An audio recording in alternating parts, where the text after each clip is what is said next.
여러분, 전쟁 하나가 세계를 이렇게까지 바꿔놓을 줄 누가 알았을까요? 처음 러시아가 우크라이나를 침공했을 때 전문가 대부분이 이렇게 말했습니다. 2주면 끝난다.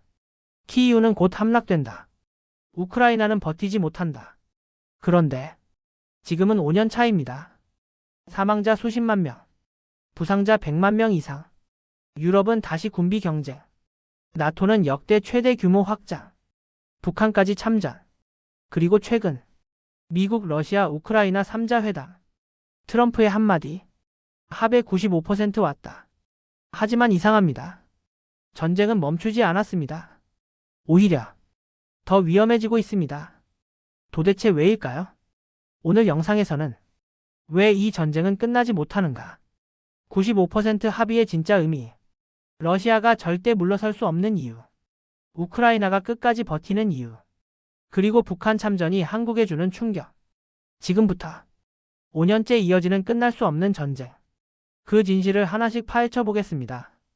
마이너스. 푸틴의 3일 전쟁 계획 완전히 틀렸다.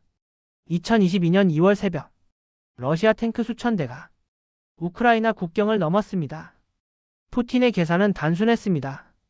키이우 3일 점령, 젤렌스키 축출, 칠러 정부 수립, 전쟁 종료. 쉽게 말해 번개전이었습니다. 하지만 예상 밖 장면이 펼쳐집니다. 젤렌스키 대통령 도망치지 않았습니다. SNS에 영상을 올립니다. 나는 여기 있다. 우리는 항복하지 않는다. 이 한마디가 전 세계를 움직였습니다. 미국과 유럽이 무기를 쏟아붓기 시작합니다. 제블린 하이마스 드론 전차. 그리고 전쟁은 속전속결 지옥 같은 소모전으로 바뀝니다. 지금 러시아군 피해 규모는 사망자 3,035만, 부상자 포함 100만 명 이상. 이 수치는 2차 세계대전 이후 러시아 역사상 최대 손실입니다.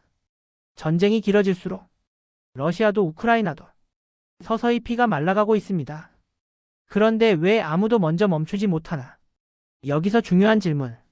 둘 다 지쳤는데 왜 안 끝낼까? 답은 단 하나입니다. 명분. 러시아가 지금 철수하면 푸틴 정권 붕괴 가능성. 쿠데타, 암살, 정권 몰락. 그래서 절대 빈손 철수 불가능. 반대로 우크라이나가 영토 포기하면 국민 반발, 정권 붕괴, 나라 자체가 위험. 즉 양쪽 모두 질 수 없는 전쟁. 그래서 협상이 시작도 못합니다. 이게 지금 교착 상태의 본질입니다. 3자 회담의 숨은 의미. 최근 아부다비, 미국, 러시아, 우크라이나 3자 회담이 열렸습니다. 결과 실질적이고 생산적이었다. 이 말 외교에서 번역하면 아직 합의 없음. 진짜 쟁점은 딱 두 개입니다. 첫째, 영토. 러시아 점령지 우리 땅 인정. 우크라이나 일시엠도 못 준다. 둘째, 안전보장. 우크라이나 미국이 직접 군사 보장해라. 러시아 그건 사실상 나토 가입이다. 완전 정반대죠. 이건 타협이 아니라 존재의 문제입니다. 그래서 협상은 진전이 없는 겁니다. 트럼프의 95% 발언 진짜 의미. 그런데 트럼프는 말합니다. 95% 합의됐다. 사실 이 95%는 비무장지대, 평화유지군, 충돌 방지, 휴전 감시 이런 부수적 조건들입니다. 하지만 진짜 핵심 5%, 영토 안전보장 이 두 개가 전부입니다. 즉 95%는 의미 없고 5%가 전쟁의 전부. 그래서 아직 끝날 기미가 없는 겁니다. 전쟁이 바꿔버린 유럽 지도. 더 충격적인 건 전쟁 이후 유럽 변화입니다. 핀란드 75년 중립 포기 나토 가입. 스웨덴 가입.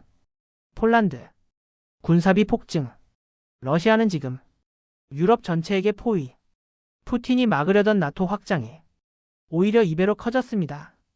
전략적으로는 이미 패배했다는 평가까지 나옵니다. 그리고 북한 등장. 여기서 우리에게 가장 중요한 장면. 북한군 파병. 이건 단순 지원이 아닙니다.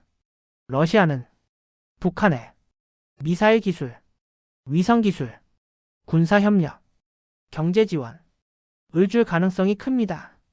즉, 북한 군사력 실전 업그레이드. 이건 곧 한국 안보 리스크 상승, 러마이너스 전쟁이 한반도 문제로 변하는 순간입니다. 전쟁은 아직 끝나지 않았다. 전쟁 5년차. 모두 지쳤습니다. 하지만 아이러니하게도 가장 위험한 시점입니다. 왜냐하면 끝이 안 보이는 전쟁은 언제든 더 큰 충돌로 번질 수 있기 때문입니다.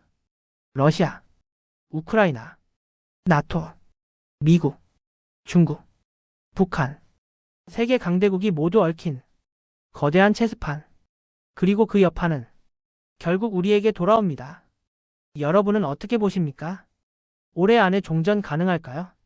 아니면 10년 전쟁이 될까요? 댓글로 여러분 의견 남겨주세요. 구독과 좋아요 부탁드립니다.